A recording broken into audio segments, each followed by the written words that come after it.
Votre mental est comme un miroir. Il réfléchit tout ça. Vous pouvez voir celui-là et celui-là, mais vous ne pouvez pas voir celui-ci, parce que celui-ci est derrière le miroir.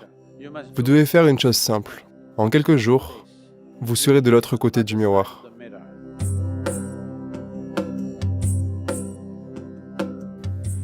J'aimerais vous demander si vous pouviez raconter une expérience du divin en vous.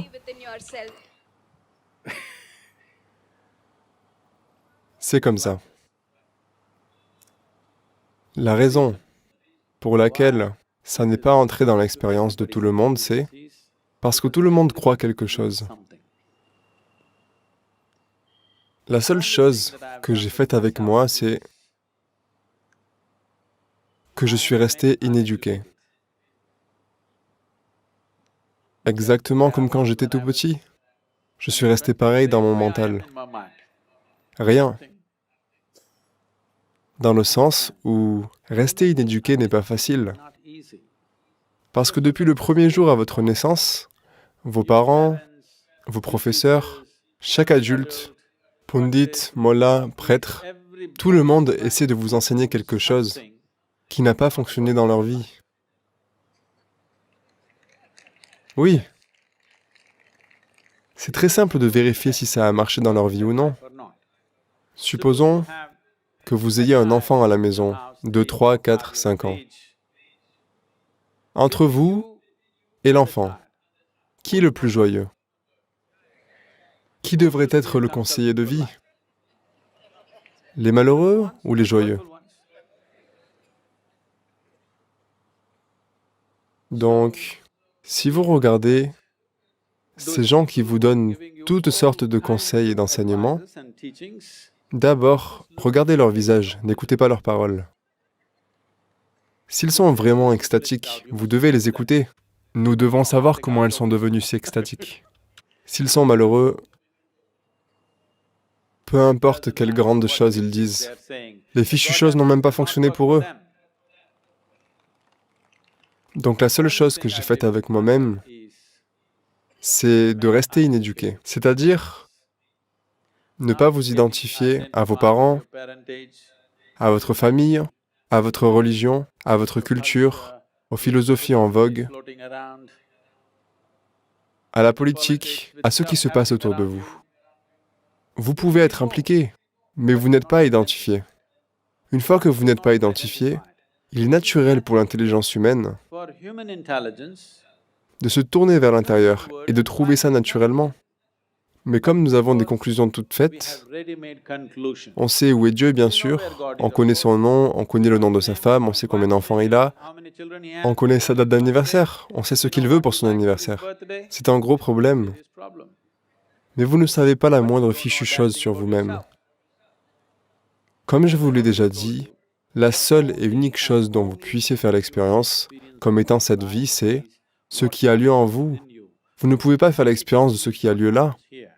Vous ne pouvez faire l'expérience que de ce qui a lieu ici. Si vous voyez cela, vous ne connaissez cela que de la façon dont c'est projeté dans votre mental, n'est-ce pas?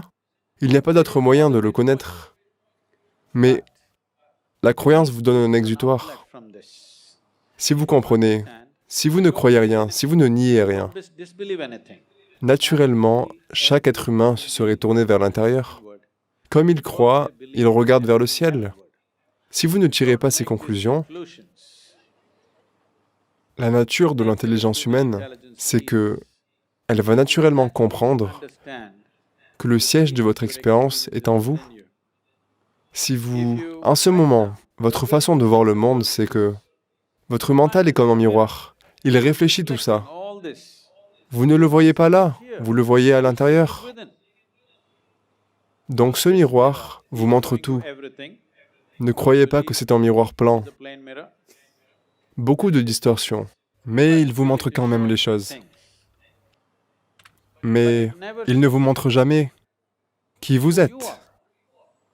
Vous pouvez voir celui-ci et celui-ci et celui-là et celui-là et celui-là, mais vous ne pouvez pas voir celui-ci parce que celui-ci est derrière le miroir. Vous devez faire une chose simple. Je ne sais pas si vous allez le tenter, mais essayez ceci. Si vous prêtez attention, En ce moment où vous êtes assise, vous savez, assise pendant 2 heures, c'est déjà un peu comme ça. Quand vous vous levez, un certain plaisir se répand à travers vous. Pas le soulagement des muscles, quelque chose de plus profond. Si vous remarquez, un certain plaisir a lieu. Ou vous êtes debout depuis longtemps, vous vous asseyez, un certain plaisir a lieu. Ou disons que vous avez eu soif, vous buvez un verre d'eau. Pas la fraîcheur de l'eau, pas la soif qui disparaît. Bien plus profondément, une sensation agréable a lieu. Vous vous allongez dans votre lit après une journée bien remplie. Vous verrez qu'un certain plaisir se répand à travers vous. Vous vous réveillez le matin, un certain plaisir se répand à travers vous. Comme vous êtes dans un état constant, comme je l'ai dit, de diarrhée mentale, vous ne remarquez rien. Ce que je dis, c'est prêtez un peu attention. Aujourd'hui, quand vous rentrez chez vous pour dîner, ou que vous alliez pour dîner, vous êtes une jeune femme, donc je vous laisse choisir, ou que vous y allez pour dîner, ne mangez pas avant d'avoir vraiment faim. Puis, la nourriture est servie. Attendez. Vous voulez vraiment manger maintenant? Attendez 2 minutes. Regardez seulement la nourriture. Attendez. Ensuite, mangez doucement. Quand la nourriture entre en vous, vous verrez que le corps tout entier réagit d'une certaine manière. Un certain plaisir se répand à travers vous. Continuez à prêter attention à cela. Pour l'instant, ce n'est pas que vous soyez complètement ignorante de cela, mais en général, la plupart des gens ne restent pas avec cette sensation agréable plus de 2 ou 3 secondes. Vous arrivez à y rester, disons 12 à 15 secondes. Dans quelques jours, vous serez de l'autre côté du miroir. Et vous ne me poserez pas cette question. Vous saurez ce que ça veut dire de vivre avec le divin. En ce moment, vous vivez du mauvais côté du miroir. Vous voyez des tas d'images, un kaléidoscope. Mais vous ne pouvez jamais vous voir vous-même ou la nature de votre existence.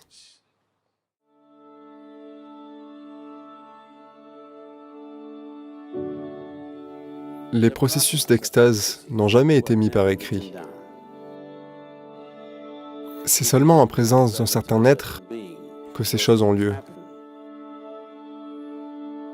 Les yogis ont de nombreuses façons de le faire. Certains nadis dans le système, si vous les activez, vous allez être extatique. Si cette humanité déborde, alors le divin viendra vous chercher.